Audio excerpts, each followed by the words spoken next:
Assalamualaikum warahmatullahi wabarakatuh. Waalaikumsalam warahmatullahi wabarakatuh. Masya Allah, teman-teman semua, hari ini Kak Yogi ada bersama Bang Nizar, bersama Kak Rifki, dan ada Kakak Faris.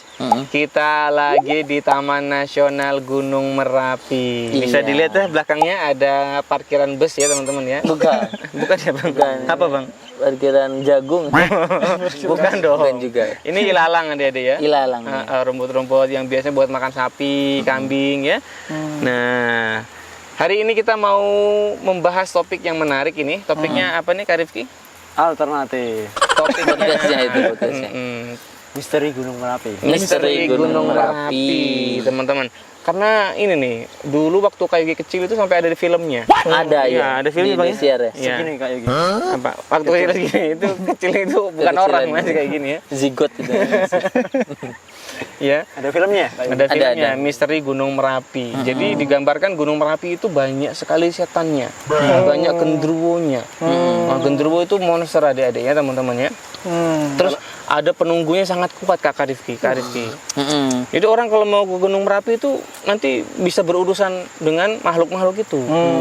Gitu. Udah nunggu berapa lama dia? Hah? Udah nunggu Udah ribuan tahun udah gitu ribuan kan. Digambarkan nenek-nenek itu rambutnya putih, ya ketawa kerandong.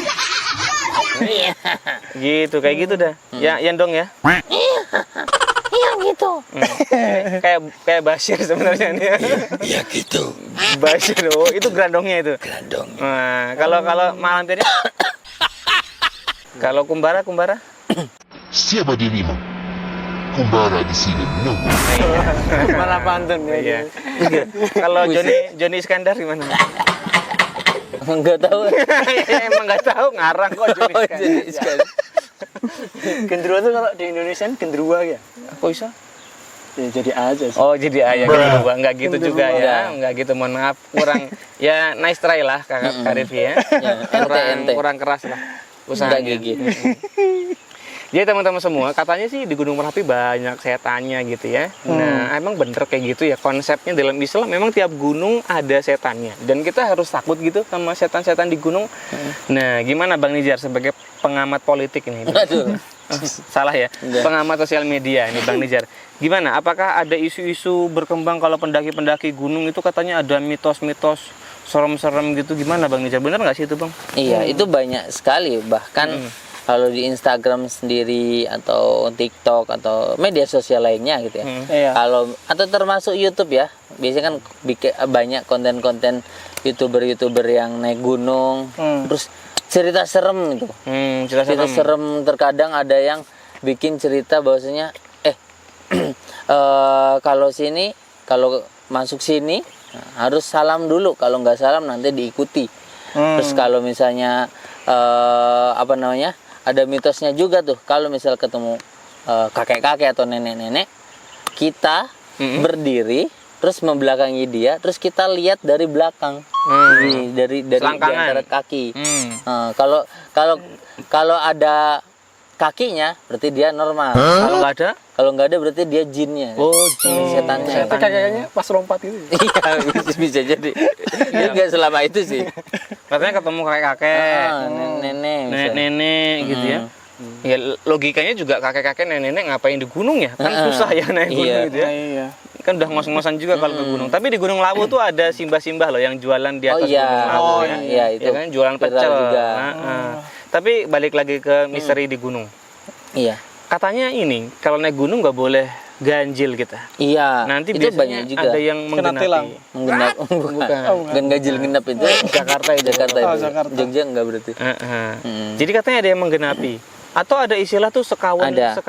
Sekawan limo. Sekawan Ya. limo. Jadi kalau misal 4 nanti tiba-tiba jadi 5. Jadi 5 ada nambah satu Nambah orang. satu orang. Yang itu tuh bukan manusia Bukan katanya. manusia. Iya itu banyak sekali. Bahkan ada sebenarnya mitos-mitosnya banyak ya. Dan ada juga yang sesuai sesuai syariat gitu. Cuma dibungkus dengan mitos takut ini, takut itu. Misalnya ketika teman-teman lihat ya, kalau di gunung kan ada tenda-tenda banyak. Itu tuh banyak sekali, bahkan yang bikin konten misalnya ini aku coba nih laptopnya dibiarin di depan tenda. Nah, itu ternyata pernah seharian aman-aman aja. Karena di kalangan pendaki itu kadang bilangnya mitosnya kalau di gunung tuh nggak boleh mencuri. Nggak boleh mencuri karena Karena nanti nah itu biasanya alasannya itu yang biasanya kurang pas itu kurang pas Kak ya, Yogi. nanti di akan diganggu oleh makhluk halusnya. Iya kan gitu. nanti ke bawah, maksudnya setan tuh akan ganggu terus dia kalau nanti turun ke bawah. Gitu. Diikutin lah, ditempelin gitu. Jadi memang jangan mencurinya bagus sesuai syariat. Swiper gitu. tapi mencuri. Makanya kita bilang jangan. Swiper jangan mencuri gitu ya. Enggak pada tahu itu nanti. terus Iya, maksudnya itunya kan sesuai syariat gitu. Jangan mencuri gitu. Cuma alasan-alasan di baliknya itu kadang banyak yang nggak pas. Kayak gitu. jangan mengambil daun-daun merusak Iya. tumbuhan gitu ya. Ya itu kan memang benar. Iya. Harusnya kita menjaga alam, namanya Iya, pencinta menjaga alam ya alam, Kak pencinta Faris. alam. Harusnya menjaga kelestarian alam, nggak boleh nangkap hewan-hewannya ya. Nggak boleh ngerusak tumbuhan-tumbuhannya, tapi Iya. itu dibalut dengan horor. Iya. Alasannya yang salah. Diganggu setan. Ya harusnya alasannya karena Allah aja ya. Karena memang menjalankan syariat gitu ya. Itu malah ada pahalanya ke Faris Malah ya. berpahala itu. Berpahala, betul. Jadi kalau kita nggak mencuri karena Allah malah berpahala, takut Malah sama Allah. berpahala. Iya. Menjaga alam karena Allah malah bagus Malah ya. bagus, malah berpahala. Masya Allah ya. Nah jadi emang bener ya Bang Nizar ya, mitos itu ada, orang-orang yang percaya ada, bahkan sering dibikin konten, dan konten itu biasanya laku keras kalau berkaitan mistis horor di gunung gitu ya. Laku keras tuh. Gimana kita lihat dari sudut pandang syariat ini harusnya. Kakak Faris tadi kan Bang Nizar bilang banyak hal-hal baik sebenarnya, tapi dibalutin cerita-cerita khurafat ya, tahayul gitu-gitu. Iya. Gimana Kakak Faris sebenarnya? Ya tadi sebenarnya sudah bagus tadi Kak Bang Nizar sampaikan dan Kak Yogi juga tadi sampaikan, seperti halnya misalnya kita harus menjaga alam. Ketika kita niatkan itu untuk Allah, maka itu bernilai ibadah. Nah di situ makanya hebatnya setan itu di situ. Setan itu kan yang pertama kali dia incar adalah apa? Syirik dulu dia. Syirik. Dia berusaha supaya manusia itu jatuh dulu kepada kesyirikan. Kalau ternyata susah nih jatuh kepada kesyirikan, minimal apa? Minimal kebid'ahan dulu. Ternyata bid'ah juga susah, nah baru terakhir kemaksiatan. Nah hebatnya mereka gitu. Jadi kalau misalnya kita menjaga alam ya, nah itu tentu bernilai kebaikan. Kita naik gunung untuk mentadaburi alam, nah itu kan adalah kebaikan gitu, dan bisa bernilai pahala. Nah, ketika hal-hal yang tadi yang harusnya bisa bernilai pahala, kemudian niatnya atau basic takutnya itu diserongkan menjadi takut kepada hal-hal yang gaib, seakan ada kekuatan gelap dan seterusnya. Nah, maka jatuhlah dia ke dalam kesyirikan. Nah, jadi mereka itu cerdas. Zaman sekarang ya, setan ngapain capek-capek setan berubah jadi monster? Enggak usah. Tapi cukup dia tanamkan ketakutan manusia terhadap hal-hal yang gaib selain Allah. Nah, itu. Jadi misteri Gunung Merapi, orang-orang jadi takutnya sama penunggu Merapi, Gunung Merapinya, bukan sama Allah yang punya. Betul. Bahkan ya kalau kita lihat bagaimana praktek Nabi kita Muhammad SAW, praktek para sahabat, kemudian para salaf kita dengan makhluk-makhluk seperti itu gimana? Khalid bin Walid ditebas. Kemudian Nabi Muhammad Jinifrit dicekek sampai beliau merasakan dinginnya liurnya. Kemudian Abu Hurairah waktu jaga malam kan ditangkap. Bahkan jadi gitu. Artinya apa ya? Kita manusia sebagai orang yang bertauhid, puncak ketakutan kita hanya kepada Allah, itu kita merdeka. Kita bebas. Enak sekali jadi orang yang bertauhid itu merdeka. Nah, makanya gitu Kak Yogi. Jadi kalau dalam sisi syariat, bahwa kita mau bicara dalil silahkan bisa kita carikan dalil. Tapi yang paling esensi itu kita harus takut ketika ketika praktek-praktek kebaikan kita itu ternyata digeserkan karena motivasi takut kepada sesuatu yang misterius atau ya kita sebut takut kepada selain Allah. Nah, itu. Oh, tapi kalau takut ada gunung, ada harimau boleh nggak? Kalau itu namanya takut yang Fitrah. Tobi'i, fitrah. Fitrah boleh. Takut nanti ada ular, boleh nggak? Nah, itu fitrah juga. Takut nanti ada Bang Nizar gitu, boleh nggak? Nah, itu juga, itu fitrahnya bermasalah. Itu. Nggak boleh ya, Bang Nizar kan nggak apa-apa ya. Bang Nizar gigit. Gigit Bang, gigit nggak? Gigit Iya. enggak ya, nggak gigit. Nah, sebenarnya kalau tadi naik gunung kan selain kita mentadaburi ya, kita melihat keindahan-keindahan yang Allah ciptakan ini ya, makhluk ciptaan Allah ya. Dan kita bersyukur dari situ, berarti ini termasuk dalam rangka untuk kebaikan ya, mudah-mudahan bisa bernilai ibadah gitu ya. Nah, jadi nggak boleh takut sama keyakinan-keyakinan yang menyesatkan tadi. Iya. Dan kalau kita semakin takut, nah lihat di dalam Al-Qur'an kan, di dalam surat Al-Jin kan Allah Al-Jin. Subhanahu wa taala berfirman, wa innahu kana rijalun minal insi ya'udzuna birijalim minal jinni fazaduhum rahaqa. Nah, dalam Al-Qur'an, jadi zaman jahiliyah dulu, orang-orang dulu itu kalau mau masuk hutan, mau masuk melewati lembah misalnya, nah mereka minta perlindungan kepada Jin. penghuni di situ. Nah, akhirnya jin penghuni situ yang awalnya dalam tafsir Ibnu Katsir aslinya jin itu takut kepada manusia. Iya. Ada manusia takut gitu. Mereka kabur. Nah, tapi karena loh, ini kok mereka malah minta tolong sama malah mbah gitu. Iya, malah mbah gitu. Ah, ya sudah dimanfaatkanlah. Mana jin kan dia ada kepuasan tersendiri nih kalau bisa memperbudak manusia. Maka disitulah akhirnya jatuhlah dia kepada kesyirikan. Tuh, jadi nggak boleh ya? Iya, intinya kesyirikan itu adalah menjadikan kita itu makin diperbudak gitu. Jadi bodoh ya. Jadi bodoh. Nah, itu harus waspada itu. Oh, kebodohan berarti itu. Iya. Karena itu kan orang-orang jahiliyah dulu yang kayak gitu kan. Iya, orang-orang jahiliyah. Wah, kalau praktek nabi kita, salaf, para sahabat gimana? Mereka sama jin ya biasa aja, biasa. Nggak ada.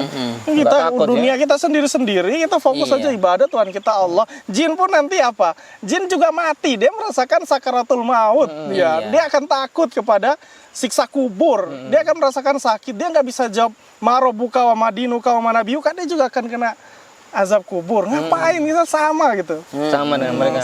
Tapi kita nggak boleh mencela. Tidak boleh mencela, sombong. Tidak boleh sombong. Iya. Kita di gunung terus kita nantangin. Nah, terus nantang-nantangin. Nah, itu nggak boleh juga ya. Mungkin kita masuk kampung aja nantangin Pak RT. Pak RT. Nah, ya, Itu nggak boleh. Pak RT-nya ya, ini kenapa orang nantangin saya? Malah diambil RSJ itu. Padahal baru ngopi dia. Mohon maaf petugas LRJ, tolong dong gitu. Iya. Ada orang kayaknya lagi kena deh gitu. Iya, jadi nggak Kena boleh isinya. ya. Bahkan orang yang mohon maaf schizofrenia beneran nggak kayak gitu ya. Ini kan emang kebodohan gila gitu kan. Pura-pura gitu kan. Nantang-nantangin kan sombong gitu ya. Iya. Jadi gitu nih Bang Nizar, ternyata nggak ada Bang Nizar, itu yang di sosial media tuh mitos. Ya, nggak Ya, bener banyak. tuh ya. Ya kalaupun dia nemukan yang kayak gitu ya mungkin karena kondisi dirinya sendiri yang mungkin berhayal, berhalusinasi. Iya, itu kan bisa jadi. Untuk Kak Defki nih, tadi kan naik gunung selain kita mensyukuri ya, mentadaburi ya nikmat Allah tadi. Apalagi nih manfaat kita naik gunung dari sisi-sisi yang Mas Rifki kuasai nih, kesehatan misalnya. Ya, tadi kan disebutkan Kak Faris bahwa menumbuhkan rasa syukur. Nah, selain itu juga ini teman-teman ya, opsi salah satu olahraga kita. Olahraga? Meningkatkan kebugaran tubuh kita Kak Iki. Kak Faris. Nah, teman-teman yang rutinitas jogging kan merasa bosan, bisa ajak teman-teman Hiking. Hiking. Jadi pemandangan itu nggak itu aja. Kalau di jalanan ya udah motor, sepeda, mobil. Iya, Ini Masya Allah. Iya, ya. Kita bisa benar-benar selain Pohon pun kita nggak melihat satu ya. Iya, banyak melihat ciptaan Allah yang Masya Allah luar biasa sekali ya. Allah bisa menciptakan gunung sebesar ini, kemudian ada satwanya, kemudian air mengalir, Suara-suara alam gini. suara alam, Masya Allah. Selain tadi kita bisa mentadaburi alam, kita bisa meningkatkan kebugaran tubuh kita. Itu melatih tubuh kita ya. Iya, terutama ini kayak daya tahan jantung baru. Jantung baru. Oh, kalau hiking daya tahan jantung baru bagus. Jantung barunya bagus karena dia intensitasnya lama kan. Jadi Iya. daya tahan. Semakin panjang rute kita, daya tahan jantung baru kita VO2 dilatih. max itu ya? Ya, nanti istilahnya VO2 max. Itu kemampuan paru-paru kita itu mengkonsumsi oksigen dan nanti dirubah menjadi energi tadi. Ketika VO2 max-nya tinggi, nanti kita makin nggak kos-kosan. Jadi kalau udah sering kuat itu. iya kayak gitu. Tadi Pak ada bapak-bapak, ibu-ibu itu Santai. santai orang warga Dari desa jalan sini ya. Akam sih. Kalau sekali jalan, dia jarang olahraga tapi langsung naik gunung. Nangis itu. Nangis ya. Ya, apa? Itu kayak keselak cecak. Jadi ngos-ngosan kayak gini mau naik tangga cuman 5 meter kah? Aduh. Laris ya. Sudah ngos-ngosan. Ngos-ngosan. Ini salah satu opsi kita buat melatih jantung paru Jantung kita. dan jantung Mas, paru. nih kaki kita. Otot kaki. Kaki. Kuat. Biar lebih tumpuannya kuat karena kan nanjak ya hiking. Hiking. Gitu. Gitu Bang, ternyata Bang ya. Wah, berarti boleh juga ya kita selain jogging ya kita rutinkan untuk hiking seperti ini ya. Hiking. Enggak harus muncak banget tapi kan Nggak harus. cukup lah 1 Pos satu jam, lah. 2 jam gitu ya. Kita harus menempuh jarak berapa? 70.000 langkah ya Bang? Enggak, itu kejauhan. Kejauhan. Berapa Udah langkah? kayak sai ya. Apa itu? Berapa Bang harusnya? Yang Bang Nizar baca 7.000 langkah ya? 7.000 langkah per hari ya. Iya. Kalau mau bagus ya. Kalau mau bang. Ya. Ya, ini jangan juga berlebihan. Jangan berlebihan. Mungkin beda-beda juga kan aktivitas, kesibukannya gitu. Ya, minimal 7.000 langkah lah tadi ya kalau mau dirutinkan ya bagus itu. Terus dari subuh sampai zuhur itu. San. Ya, tapi jangan berlebihan ya. Iya. Ya gitu. Jadi apa lagi manfaatnya Kak Rifki? Itu sih kayak gitu. Gitu. Jadi bisa dirutinkan kira-kira bagusnya berapa kali sehari tuh kayak gitu nih? Aduh, minum obat ya. Ya, untuk awal-awal ya mungkin sebulan sekali masalah. Sebulan sekali awal-awal Untuk pertama-tama pembiasaan, ya, nanti pembiasaan. sepekan sekali gitu ya. Sebulan sekali. Terus 2 kali sepekan gitu ya. Ya disesuaikan dengan Kebutuhan daripada kita. tidak sama sekali. Ini kayak Kak Rifki ini bisa sepekan 5 kali teman-teman. Apanya? Mandi ya. Oh, iya. Lebih dong. Baik, nah itu dia teman-teman semua. Jadi memang misteri Gunung Merapi itu ya nggak ada ya teman-teman. Misteri apa gitu? Yang ada itu yang Gunung Merapi itu milik Allah. Dan kita harusnya mentauhidkan Allah di sini ya, menjadikan Allah satu-satunya dalam ibadah, menjadikan Allah satu-satunya yang kita yakini bahwa Allah itu Rob kita, Allah pencipta, Allah pemilik, Allah pengatur semuanya. Nah, nggak boleh takut sama yang selain Allah. Gitu teman-teman. Kata-kata hari ini Bang Nizar? Kata-kata hari ini. Dari naik gunung kita belajar. Kesuksesan sampai puncak itu jalannya naik turun dan datar kayak gitu. Termasuk kita ketika ingin sukses, maka kita mungkin ada naik, ada turun, ada datar, ada naik turun, cuma stabil. Naik turunnya ke atas. Jadi jangan lupa bersemangat, minta tolong kepada Allah. Ihris ala ma yanfa'uk wasta'in billah wala ta'jas. Oke. Jadi kalau kita dalam kehidupan kita teman-teman kata Bang Nizar, kita kalau kita berproses terus belajar berbuat kebaikan, kita tuh kayak orang naik gunung gitu. Walaupun kadang kita semangat, kadang kita malas ya naik turun, tapi gak usah khawatir. Asalkan isi istiqomah, kita sedang ada di posisi terus menanjak sebenarnya. Walaupun rutenya naik turun. Oke, pantun hari ini Kak Rifki. Silakan Kak Rifki. Ya Allah. Lihat dari alam aja. Lihat dari alam dong. Gunung. Lihat dari gunung Di sana aja, gunung, di sini gunung gitu. Nah, Di sana gunung, di sini gunung. iya. Cakep. Di Cakep. tengah-tengahnya ada Bang Nizar. Di tengah-tengahnya ada kita berempat. Bang Nizar ah. Ya ada. Di tengah-tengahnya ada Bang Nizar. Cakep. Cakep. Kak Rifki bingung gitu dong. Kak Rifki bingung, semuanya juga bingung. Yang penting Penting ada Bang Nizar. jangan lupa belajar. Woi. Mantap. Nizar belajar. Pas. Kan langsung muncul terbiasa nanti. Emang oksigen alam nih kayak gini ya. Angin, Jadi berpikir lancar ya. hujan. Oke teman-teman semua, sampai ketemu lagi di podcast alternatif selanjutnya. Memulai usaha fried chicken kini semakin mudah dan praktis dengan produk dari Juragan Tepung. Tidak hanya sekedar tepung biasa, Juragan Tepung menawarkan bumbu dan tepung kualitas premium yang terbuat dari rempah pilihan. Keunikan dari produk ini terletak pada kemudahan penggunaannya, di mana Anda tidak perlu menambahkan bahan apapun lagi untuk menciptakan hasil gorengan yang kriuk, keriting, dan tahan lama. Ini merupakan solusi sempurna bagi Anda yang ingin menawarkan fried chicken dengan rasa yang konsisten dan memuaskan pelanggan.